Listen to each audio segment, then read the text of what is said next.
everybody, Shelby Fite with Top Crop here. We are in the last few days of soybean harvest here at Man Farms. We've been chugging along, trying to beat that weekend rain that's going to come and hit us. So hopefully by tomorrow evening we'll be done. But yields have been good. We've been average to above average on our farms. So happy with how things have turned out for the 2023 growing season, and we're going to keep chugging along. We are cutting some 3.0 soybeans currently. We got all three of the combines rolling and trucks coming in and out. We're taking everything back to the home farm, putting her in a bin, and just in a hurry to get everything done before it rains. I think rain overnight, unfortunately. It'll be a miracle if we miss that one, but Sunday we've got about 7/10 coming in, so that'll stop soybean harvest if we're not done. We're in one of the tougher fields, actually. We're on a little bit of a hill.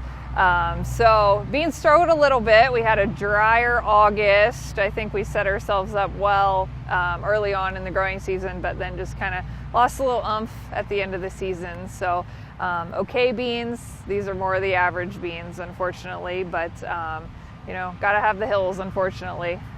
Field we were in, the beans were pretty heavy. Yield heavy, definitely. I don't know what test weight was, but they were coming out pretty big. So yeah, we were in a little bit of different geography. They picked up a few more late season rains, and that made all the difference this year. Just really grateful for our crew. We've had some early mornings and some long nights strung together all in a row, and everybody's hung in there. I haven't heard any complaining. So you know, we'll keep on keeping on, and excited to get into corn harvest next. Tasks today, I've been in the semi quite a bit, and then also moving the header carts so we can have one combine go ahead of the other two that pull their heads and get the fields opened up. Yeah, how we move from field to field, because being in 7 counties, we do move quite a bit. So we have one combine and we pull the head with our service truck. He goes in the lead and he opens up the fields, and then the other 2 combines will pull their heads behind him. We've got 3 of our combines running in this field. We're trying to knock these beans out as quick as we can. So we've got 2 790s, and then we run a 690 as well. We have gotten into a little bit of corn. We've ran about 300 or 400 acres. Ran into a lot of wet corn so far. We usually like to try to leave it in the field and let Mother Nature do the drying, just to try to save yourself a little bit of money. But we've mainly been focusing on cutting beans because beans need sunshine to cut. So if you don't have sunshine, it's going to be hard to cut beans. So we've been trying to take advantage. We had a nice stretch of weather here, so we've been taking advantage of it while we can. And God willing, everything holds together. We should be done tomorrow if it doesn't rain. So with beans, bean harvest will be complete, and then we'll start shelling corn, and that'll take a little while just for getting everything ran through the dryer and getting it home and all that. So we're probably into beans about I'd say about 14 days now. 14 days here in the last.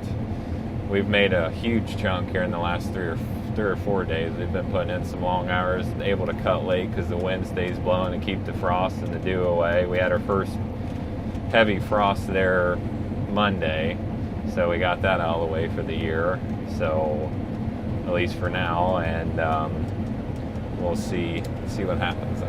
We have about 700 acres left of beans, so if we have a decent day today and a good solid day tomorrow, we can be done.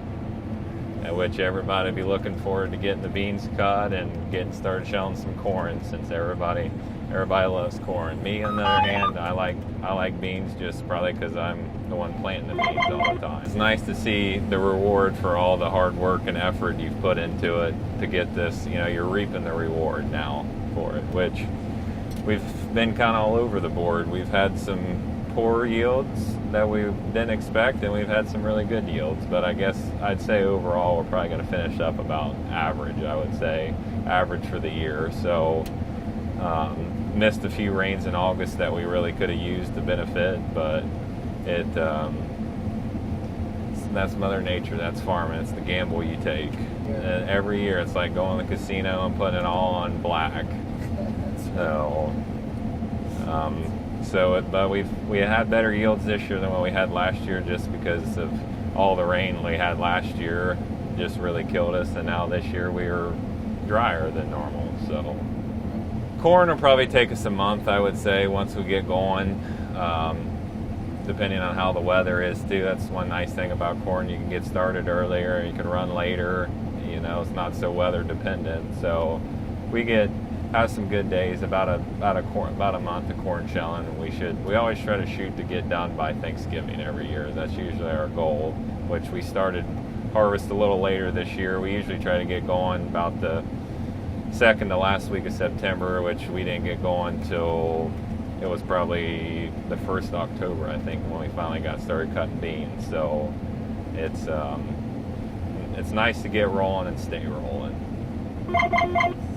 3 Class 9 machines running 40-foot draper heads.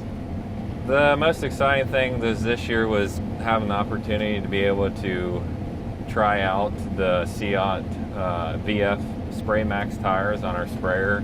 Be really looking forward to putting them to work and seeing the durability of them and the roadability, just seeing how nice of a tire they will be. Hi, I'm Ethan Fite. We're here at Man Farms today, and we're lucky enough to have Teresa from Fiat Tire here. We're using the Fiat Spray Max VF tire, and I heard that there was kind of a rumor, you know, they're saying how much less compaction we have with the VF and running lower air pressure. That's right, and thanks for having me here today, Ethan. The Spray Max VF is made with VF technology, Advanced Tire Technology, which stands for very high flexion. And with that, this radial tire can run with 40% higher load capacity, but at 40% lower tire pressure than a standard radial. With the Fiat tires, you know, we kind of say we're a good soil ambassador, and you know, we have low compaction with our tires, low compaction, high traction, great roadability. With the roadability, you're referring to the ride that you get. You know, a lot of farmers, you know, these days are in the field on the road, quiet ride, not beating you up, and you know, it's a smooth ride. Have you noticed that so far since you've been driving the Fiat? Yes, we've been very happy with the roadability. They've been very smooth on the road, not bouncy. They don't have the loud sprayer noise, so we've been very thrilled with them. Yes. Great.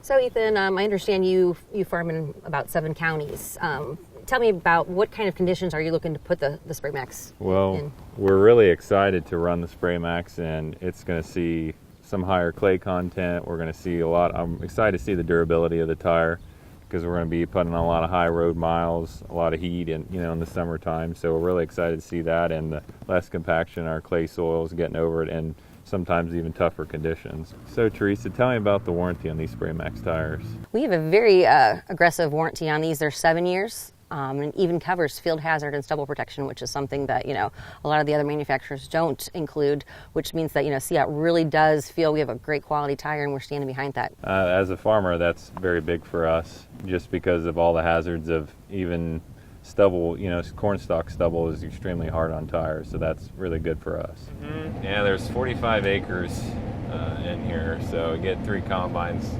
plugging away. It don't take long. And just like that, we're on to the next one. Well, Dad, they forgot these little beans up here by the road. Oh. Well, I'll drive over there.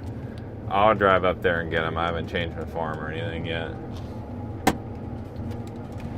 I started where I grew up with my family, so I drove a littler one, and then so it was still quite a bit of adjustment to get to running, because we didn't have no big combines like this, so it was an adjustment. I actually started out in a yellow combine. We had when I started working for Dave, running a Lexion combine. We had all Lexion combines, and then we switched to Deere. This will be the 5th year now of the green combines. So far, I've enjoyed the green ones the best. I mean, we gave up a little bit.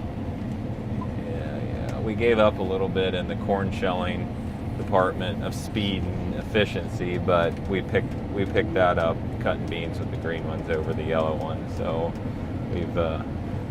I don't regret our decision, that's for sure. Just like that, she's done. 54 to 58 is average for us usually. we've getting into like 70 bushel beans, mid 70s. That's doing really good for us, at least in our dirt. A lot of clay in our dirt. Yeah. We aren't blessed with some of the I-state dirt, Right. but that's all right.